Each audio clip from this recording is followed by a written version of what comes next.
नमस्कार। आज हम बात कर रहे हैं Aahna love madness in untamed souls के चौथे भाग की। जी हाँ। याद है ना, गोवा में आहना का स्टूडियो, अनटेम्ड सोल्स, उसकी पार्टनर जोया और फिर कबीर, अरमान, राघव की वापसी। बिल्कुल। कहानी अब एक बहुत ही उलझे हुए मोड़ पर आ गई है। हाँ, ये हिस्सा आहना के जज्बाती भंवर को और गहरा करता है। वो जो पिछले किरदार लौटे हैं, उन्होंने जैसे एक तूफान सा ला दिया है। तो चलिए देखते हैं इस कहानी के कुछ अहम पलों को, समझने की कोशिश करते हैं कि आहना की दुनिया में क्या चल रहा है। ठीक है। शुरुआत होती है जोया के अचानक गायब हो जाने से। हाँ। आहना एकदम परेशान है, उसे ढूंढ रही है पूरे गोवा में। फिर जोया लौटती है अगले दिन, लेकिन आंखों में पछतावा सा है, कुछ बदला हुआ है। हाँ, वो बताती है कि वो कोलकाता गई थी अपनी एक्स गर्लफ्रेंड सिमरन से मिलने। ओह। और कहानी में एक बहुत ही क्या कहते हैं नाजुक मोड़ ये आता है कि सिमरन ने जोया के रिजेक्शन के बाद खुदकुशी की कोशिश की थी। अरे बाप रे। हाँ, इस घटना ने जोया को जैसे अंदर से हिला दिया है। वो सोचने पर मजबूर हो जाती है कि कहीं वो आहना के साथ भी वही पैटर्न तो नहीं दोहरा रही। मतलब प्यार से ज्यादा कहीं अपराध बोध तो हावी नहीं हो रहा उस पे। एग्जैक्टली। और फिर वो आहना से कहती भी है। क्या कहती है? वो कहती है, मैं तुमसे सिर्फ रोमांस नहीं, रिडेम्पशन चाहती हूँ, मुक्ति। बाप रे, ये तो बहुत भारी बात है। मतलब ये मुक्ति की तलाश है या आहना पर एक और बोझ डालने का तरीका? आहना के मन में शक का पहला बीज शायद यहीं पड़ता है ना? बिल्कुल। ये सिर्फ शक नहीं है, ये उस रिश्ते की बुनियाद पर ही सवाल उठा देता है। क्या ऐसा रिश्ता चल सकता है जहां एक साथी दूसरे में अपनी मुक्ति ढूंढ रहा हो? हाँ। मुश्किल है। हाँ। ये कहानी का एक सेंट्रल टेंशन बन जाता है। और जैसे आहना इस कश्मकश से गुजर रही थी, दूसरी तरफ कबीर अपना जाल बुन रहा था। हाँ, वो गोवा में ही था, छिपा हुआ, और अरमान और राघव के साथ मिलकर। उसका मकसद साफ था, आहना और जोया को अलग करना। और उसका तरीका बेहद आज के ज़माने का और कह सकते हैं क्रूर सोशल मीडिया का इस्तेमाल। ओह, क्या क्या उसने? उसने जोया और सिमरन की कुछ पुरानी निजी तस्वीरें उनको लीक करवा दिया और इस तरह से पेश किया जैसे वो रोमांटिक हों। अरे नहीं। जाहिर है, आहना का गुस्सा भड़क उठता है। उसे लगता है कि उसे फिर से धोखा मिला है, वही पैटर्न। जोया अपना बचाव करती है, वो चीखती है, मेरी तुलना उनसे मत करो, मैं लड़ती हूँ, भागती नहीं। वो कहती है कि वो आहना के लिए सब कुछ छोड़ने को तैयार है। लेकिन विश्वास एक बार टूट जाए तो जोड़ना बहुत मुश्किल होता है ना? हाँ, आना उसे फिर अकेला छोड़ देती है। कहानी जैसे एक चक्कर में घूम रही है। बिल्कुल। और ये दिखाता है कि कैसे बाहरी साजिशें जो हैं वो अंदरूनी दरारों को और चौड़ा कर सकती हैं। कबीर की जलन कामयाब होती दिखती है, कम से कम कुछ देर के लिए तो। इसी पूरे भावनात्मक उथल-पुथल के बीच आहना को समंदर किनारे एक रात एक अजनबी मिलता है। विहान, एक टैटू आर्टिस्ट, कहानी में एक नया रहस्यमयी किरदार। और विहान की एंट्री कमाल की है।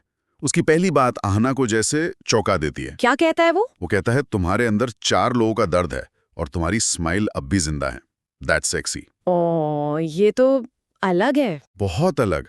सोचिए, पहली बार कोई इसके दर्द को बोझ या कमजोरी नहीं बल्कि एक तरह का आकर्षण कह रहा है। हाँ। ये उस अनटेम्ड फलसफे के काफी करीब है ना। शायद। दर्द को स्वीकारना, उसे ताकत बनाना। फिर वो आना के हाथ पर अनटेम टैटू बनाता है और कहता है, मैं तुम्हें छूऊंगा लेकिन तोड़ूंगा नहीं। ये सिर्फ एक वादा नहीं लगता, ये एक अनकहा समझौता सा लगता है। उनके बीच एक अजीब सा खिंचाव है जो शायद सिर्फ शारीरिक नहीं है, कुछ और भी है। हाँ, ये रिश्ता क्या मोड़ लेगा, ये कहानी का एक बड़ा सवाल बन जाता है। विहान का किरदार आना की कहानी में एक वाइल्ड कार्ड की तरह आता है जो शायद उससे एक नई दिशा दे या और उलझा दे। और फिर आता है कहानी का क्लाइमैक्स। हाँ, आहना के स्टूडियो में एक सीक्रेट नाइट इवेंट। हाँ, वो रात माहौल में जैसे बिजली सी कड़क रही है।